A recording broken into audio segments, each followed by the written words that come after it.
Hello everyone and welcome back to Balaji Online Classes. I am Samra Osmani and today I am here to teach you 6th chapter of Maths of class 2nd and the name of the chapter is Geometry.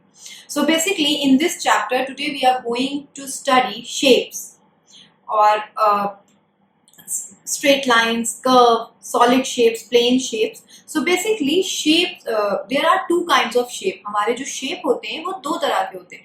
First is plane shape and second is solid shapes. ठीक है, so सबसे पहले we are going to study, जो मैं आपको पढ़ाने जा रही हूँ और आज हम जो पढ़ेंगे वो है plane shape. So let's start. Okay, so the first thing we are going to study is plane shapes. See, मैंने यहाँ पे four plane shapes draw किए हैं: square, rectangle, triangle and circle. So square has four corners and four sides. 1, 2, 3 and 4. 4 corners and 4 sides. 1, 2, 3 and 4. And it has one face, only one face. And its sides are equal. आपका जो square होता है उसमें 4 corners होते हैं, 1, 2, 3, 4 sides होते हैं, 1 face होता है और इसके चारों साइड जो है वो इक्वल होते हैं. आपको अपना स्क्वायर इक्वल दिख रहा है ना, क्योंकि इसके चारों साइड्स इक्वल होते हैं. Next is rectangle. रेक्टेंगल में क्या होता है? रेक्टेंगल में भी स्क्वायर की तरह ही 4 कॉर्नर्स होते हैं, 1, 2, 3, 4. और इसमें भी 4 साइड्स होते हैं, 1, 2, 3 एंड 4. और इसमें भी 1 फेस होता है. बस डिफरेंस क्या होता है कि रेक्टेंगल में ऑपोजिट साइड्स इक्वल होते हैं. स्क्वायर में चारों साइड आपके इक्वल होते हैं, बट रेक्टेंगल में its opposite sides are equal, यानी आपका अपर एंड लोअर पार्ट जो है वो इक्वल होता है and right and left portion जो है वो इक्वल होता है. ओके, सिर्फ यही एक डिफरेंस होता है स्क्वायर एंड रेक्टेंगल में. Third one is triangle. Triangle में कितने कॉर्नर्स आपको दिख रहे हैं? 1, 2 and 3. And it has 3 sides also, 1, 2 and 3. But triangle के साथ क्या होता है कि ये इक्वल हो भी सकते हैं और इक्वल नहीं भी हो सकते. इनके साइड्स या तो इक्वल हो जाएंगे या कभी कभी ऐसा होता है कि इनके साइड्स इक्वल नहीं होते. बट ट्राइंगल में भी 3 कॉर्नर्स होते हैं और 3 साइड्स होते हैं. The next shape is plane shape is circle. Circle में कोई भी कॉर्नर नहीं होता है. Circle has no corner, no sides. आपको कहीं भी कॉर्नर दिख रहे हैं, कहीं भी साइड्स दिख रहे हैं? No, it only has 1 face. Circle में सिर्फ एक 1 फेस होता है, कहीं भी कॉर्नर और साइड्स नहीं होते. सो ये हो गई बात हमारी प्लेन शेप्स की. Now come to the solid shape. Okay, on page number 102, solid shape. The first solid shape is cylinder. A cylinder has 2 flat surface. cylinder में कितने flat surface होते हैं? 2 flat surface होते हैं and 1 curve surface होता है. Okay, और जो इसके जो 2 फ्लैट सरफेस होते हैं वो इक्वल होते हैं, यानी ये आप फ्लैट सरफेस देख रहे हैं, ये इक्वल होता है और सिलेंडर में 1 कर्व सरफेस होता है. ठीक, जैसा कि आपका ट्री ट्रंक है, यहाँ पे आपको पिक्चर दिख रही है ट्री ट्रंक. ये जो है आपका सिलेंडर, इसका शेप जो है वो किस शेप में? सिलेंडर. क्यों? क्योंकि इसमें 2 फ्लैट सरफेस है और 1 कर्व सरफेस है. Okay, the next is cube. Rubik's cube आपने देखा होगा ना, गेम होता है, रूबिक्स क्यूब खेलते हैं. रूबिक्स क्यूब में बेसिकली क्यूब में कितने फ्लैट सरफेस होते हैं? 6 फ्लैट सरफेस होते हैं विच आर इक्वल, जो कि इक्वल होते हैं. जैसे कि मैं अभी आपने लूडो अगर खेला होगा तो लूडो में डाइस होता है, जैसे ये है डाइस होता है.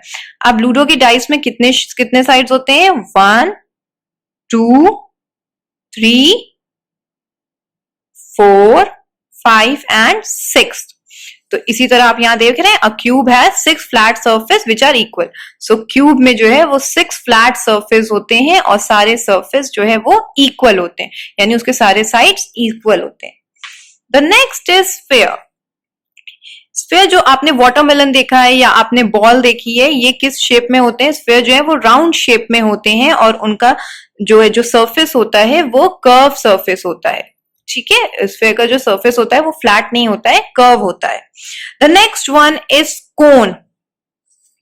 आप यहाँ पे देख रहे हैं, ये है एक बर्थडे कैप आपको दिख रही है. ये ये एक बर्थडे कैप है।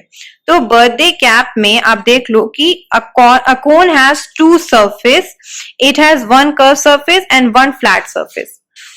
जो कोन होता है बेसिकली उसमें टू सरफेस होते हैं, वन फ्लैट सरफेस होता है एंड वन कर्व सरफेस होता है।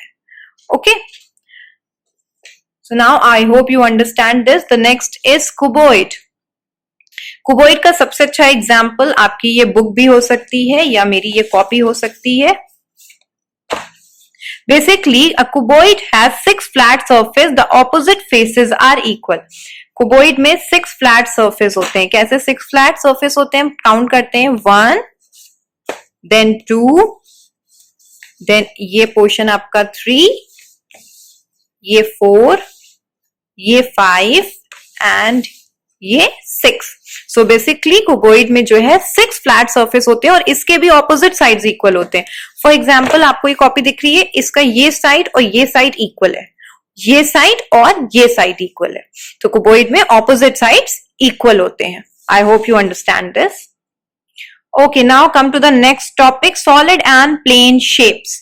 सॉलिड एंड प्लेन शेप्स कैसा होता है? प्लेस अ क्यूब और on a plane paper. For example अगर मैं प्लेन पेपर पे ये रख दूं, ये क्यूब के शेप में है, मैं इसको प्लेन पेपर पे रख दूं और मैं ड्रॉ करना चाहूं शेप।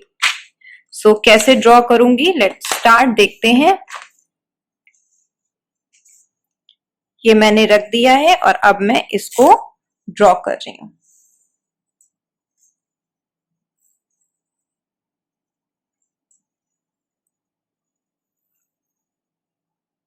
देखिए मैंने क्यूब के शेप से एक शेप ड्रॉ किया है। आपको ये स्क्वायर दिख रहा है? सो बेसिकली अपनी बुक में भी देखिए on page number 103, place a cube on a plane paper and run a pencil along its edge. मैंने भी पेंसिल चारों तरफ से चलाई and you will get a plane figure with 4 equal sides. और हमें कौन सा फिगर मिला है?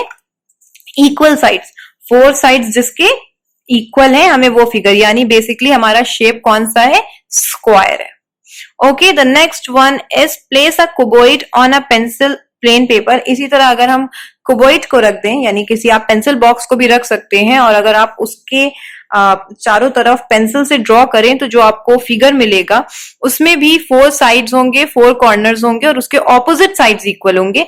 उसे हम क्या बोलेंगे? रेक्टेंगल। जैसे कि मैंने अभी अपनी कॉपी को आपको दिखाया था, वैसे ही वो भी शेप ड्रॉ कर सकते हैं। आप करके जरूर देखिएगा अपनी पेंसिल बॉक्स को प्लेन पेपर पे रख के, या फिर अपनी बुक को या किसी भी ऐसी चीज को जिसके ऑपोजिट साइड्स इक्वल होते हैं।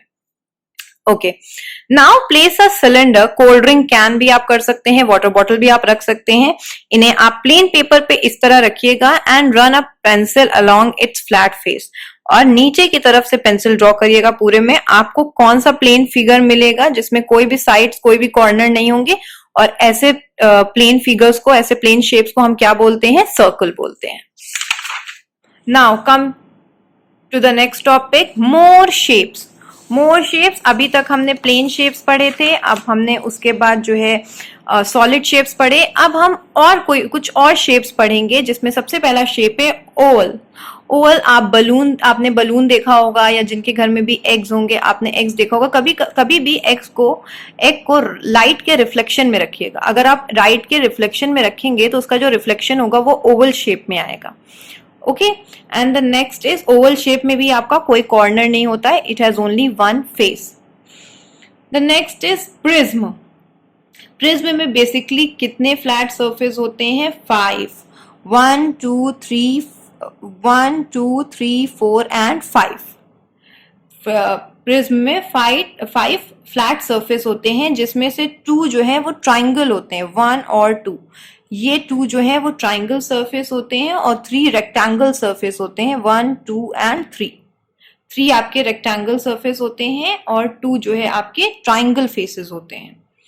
ओके, अगर हम किसी भी प्रिज्म को भी प्लेन पेपर पे रख के, और आप जैसे कि आपके बुक में दिया हुआ है figure, place a prism on a plane paper and run a pencil along its edges. अगर आप प्लेन पेपर में प्रिज्म को रख के सिर्फ उसके एज यानी कॉर्नर से, उसके एज से नीचे से ड्रॉ करेंगे तो आपको एक प्लेन फिगर मिलेगा जिसमें 3 साइड्स होंगे, और हम ऐसे फिगर को क्या बोलेंगे, ऐसे शेप को क्या बोलेंगे? ट्राइंगल बोलेंगे।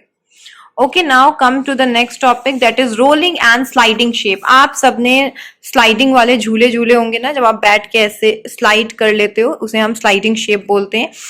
फॉर एग्जाम्पल आपके स्कूल में या आपकी कोई टेबल जो है जो स्लाइडिंग शेप में होती है, तो आप कुछ भी रखोगे तो वो ऐसे स्लाइड करता हुआ नीचे आ जाता है.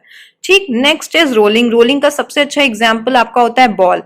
अगर आप बॉल को ऐसे करते हो तो बॉल आपकी रोल हो सकती है, ऐसे रोल होती चली जाती है ना. अगर आप फुटबॉल खेलते हो या आप बास्केटबॉल या कभी भी आपके हाथ से बॉल छूट जाती है तो वो हमेशा रोल होके जाती है. ओके, सो नाउ रोल, हमारी जो बॉल्स होती हैं वो रोलिंग शेप्स में होती हैं, यानी वो रोल हो सकती हैं. बट हमारी जो स्लाइडिंग शेप्स में, जैसे कि आपकी कॉपी एंड बुक है, और अगर टेबल जो है वो स्लाइड शेप में, हल्की सी स्लाइडिंग शेप में है, तो अगर आप बुक एंड कॉपी रखोगे तो वो स्मूथली नीचे फ्लोर पे गिर जाएगा. I hope you understand this. And the last topic is lines and curves. Basically, lines जो होती हैं, straight lines can be drawn with the help of a ruler. हम हमेशा जो straight lines draw करते हैं वो किसकी help से draw करते हैं? ruler की. जैसे मैंने ये line जो draw की थी वो scale की, यानी ruler की help से की थी. Okay, but curves में क्या होता है? curve can be drawn with the help of free hand. curve को हम free hand से draw कर सकते हैं. कैसे? जैसे मैंने ये shape किया है, अब मैं ऐसे ही फ्री हैंड से ये शेप भी ड्रॉ कर सकती हूँ. बट मुझे अगर स्ट्रेट लाइन ड्रॉ करनी है तो आई नीड रूलर. अगर रूलर नहीं होगा तो मैं उसकी हेल्प के बिना स्ट्रेट लाइन ड्रॉ नहीं कर पाऊंगी. सो स्ट्रेट लाइन के लिए हमें रूलर की हेल्प होती है, जबकि कर्व्स को ड्रॉ करने के लिए हम अपना फ्री हैंड यूज कर सकते हैं और इजिली कर्व्स को ड्रॉ कर सकते हैं. So now this is it, and I hope you understand this. So now this is it. I have explained everything related to this chapter. I hope you understand this, and if you have any query, any confusion, then you can clear your doubts in the class, in the live class when we will meet in the class. And all the notes related to this chapter will be uploaded on School Mitra. Kindly download the PDF from there and do your work properly. So till then, take care of yourself, stay happy, stay safe. Thank you.